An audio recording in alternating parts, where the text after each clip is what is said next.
Bonjour à tous et bienvenue à Vancouver, ville hôte des Jeux olympiques et paralympiques d'hiver de 2010. Pour ceux et celles d'entre vous qui n'ont jamais mis les pieds ici, j'ai pensé piquer votre curiosité et vous faire vivre l'expérience ultime en dehors des sites de compétition. Alors, je vous invite avec moi pour une journée bien remplie où je vais vous faire découvrir mes incontournables.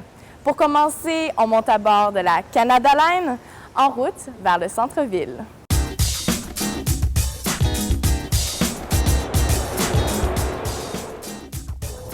Comme vous pouvez voir, la région de Vancouver est magnifique. Et juste pour vous donner une idée en termes de sa population, la ville de Vancouver compte environ 600 000 habitants.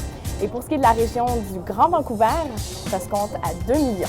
La région de Vancouver est logée entre une impressionnante chaîne de montagnes et l'océan Pacifique. Pas étonnant que la ville dénombre une foule d'amants de la nature, adeptes de la voile, du surf des neiges, du vélo de montagne et plus encore. Croyez-le ou non, ça c'est la température que nous offre Vancouver en plein mois de janvier. Bien qu'on ne peut pas enfiler nos maillots, on peut toujours aller longer le Seawall ou prendre une marche en forêt dans le parc Stanley. Une chose est sûre, c'est que l'art public ne passe pas inaperçu à Vancouver. Et je dois dire que j'ai un fait pour cette exposition. Évidemment que serait Vancouver sans son lot de pluie, mais advienne que pourra. Moi, je reste à l'extérieur. Bien que le lèche-vitrine ne soit pas au menu aujourd'hui, je vous conseille tout de même de vous rendre à l'est du centre-ville dans le quartier historique de Gastown, où je vous garantis des trouvailles assez uniques. Ou les quartiers de la rue Robson, Kitsilano et South Grenville, qui sont parfaits pour une session de magasinage sans les centres d'achat. Si vous êtes à la recherche d'art et êtes déjà au centre-ville, c'est à cet endroit que vous y retrouverez la Galerie d'art de Vancouver et le musée Bill Reid. Je me trouve présentement à l'île Granville où sont établis de nombreux artistes locaux. Et que dire du marché public où l'on peut y retrouver les produits les plus frais en ville.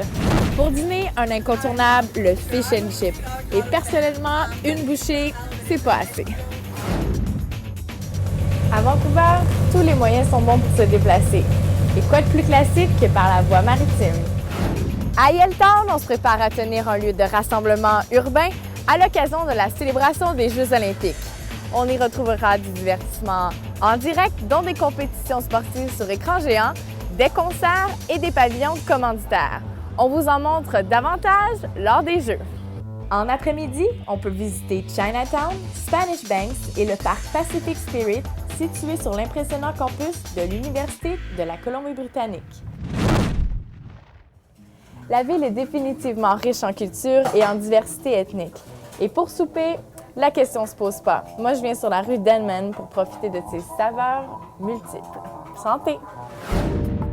Pour les oiseaux de nuit, bien des options s'offrent à vous.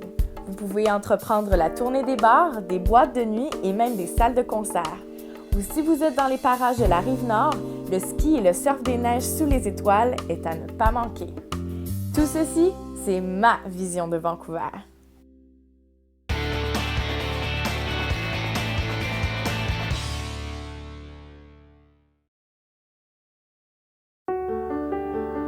It's big.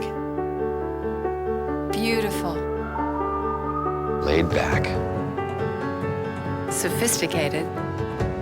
It doesn't get more West Coast than this. Some call it British Columbia, Canada. But we call it Home. British Columbia, 2010. You gotta be here. Pour réussir vos vacances en Colombie-Britannique, visitez hellobc.com.